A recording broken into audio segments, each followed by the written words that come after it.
আসসালামু আলাইকুম। Hello friends, আজকে আমি আপনাদের সবার কাছে নিয়ে এসেছি একটি ভাইরাল ডিশ। এটি হচ্ছে পেশাওয়ারি নামকিন রোশ। এটা খুবই সুস্বাদু একটি ডিশ। কম বেশি এটা সবাই খেয়েছেন আশা করি। তো আমি আসলে আমার হাজব্যান্ডের সাথে আমি গিয়েছিলাম হোটেল আবেশে এই ডিশটা ট্রাই করতে। খুবই সুস্বাদু লেগেছে। পরে আমি ভাবলাম বাসায় তৈরি করি।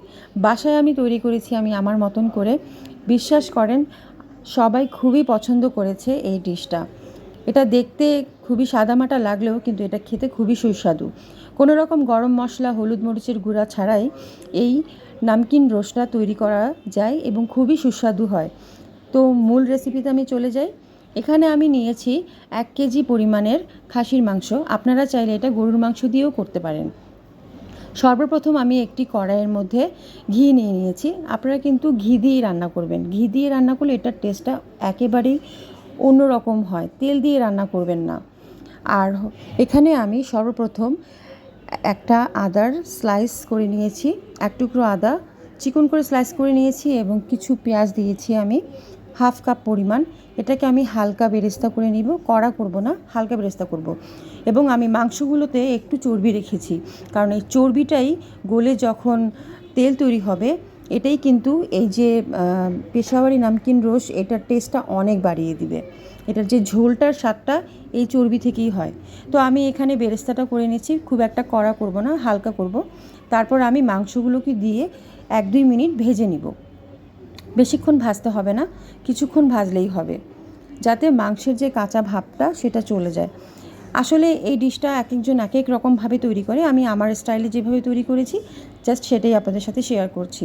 আপনারা যদি এভাবে রান্না করেন, আশা করি আপনাদেরও খুব ভালো লাগবে এবং সবাই খুব প্রশংসা করবে। তো আমি ঘিয়ের মধ্যে আদা আর পেঁয়াজের সাথে মাংসটাকে কিছুক্ষণ ভেজে নিলাম। তারপরে আমি এটার মধ্যে আস্তে আস্তে বাকি যে ইনগ্রেডিয়েন্টসগুলো আছে সেগুলো দিয়ে দিব।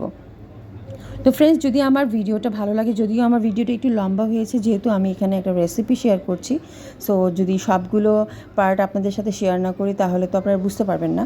তো এখানে আমি প্রথমে 2 চা চামচ পরিমাণ লবণ দিয়ে দিয়েছি।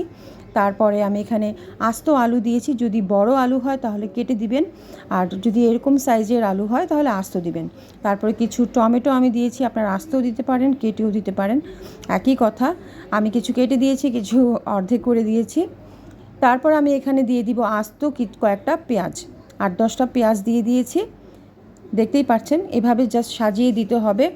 তারপরে আমি এখানে কিছু রসুনের কোয়া দিয়েছি। অনেকেই আছে রসুন আস্ত দিয়ে দেয়, কিন্তু আমার বাসায় এটা পছন্দ করে না, সেই জন্য আমি এখানে রসুনগুলোকে কেটে ছোট ছোট কোয়া দিয়েছি। আমি এখানে কিছু কাঁচামরিচ দিয়ে দিচ্ছি, আপনারা আপনাদের ঝালের পরিমাণ অনুযায়ী দিবেন, কারণ সবগুলো যে আলু এসব সব কিছু কিন্তু গলে যাবে। 2টো দারচিনি দিয়েছি এবং 4-5টা এলাচি ছিটিয়ে দিয়েছি জাস্ট ফ্লেভারের জন্য।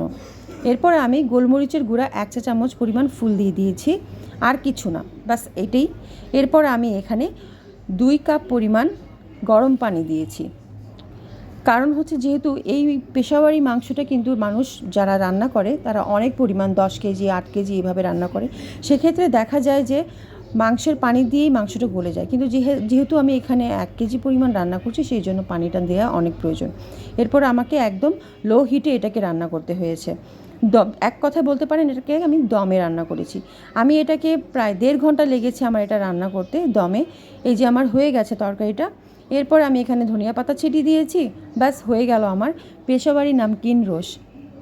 এই এই ডিশটা কিন্তু ভাত দিয়ে খেতে মজা লাগে না। আপনারা অবশ্যই বাসাতে রুটি অথবা পরোটা দিয়ে ট্রাই করবেন। খুবই সুস্বাদু হয় এবং খুবই ভালো লাগে খেতে। কোনো রকম মশলার নেই, কিন্তু খুবই স্বাদ লাগে। আশা করি আমার রেসিপিটা আপনাদের ভালো লাগবে। যদি ভালো লাগে অবশ্যই কমেন্টে জানাবেন। সবাই ভালো থাকবেন, সুস্থ থাকবেন এবং আমার ডিশটা অবশ্যই বাসায় ট্রাই করবেন। আসসালামু আলাইকুম, আল্লাহ হাফেজ।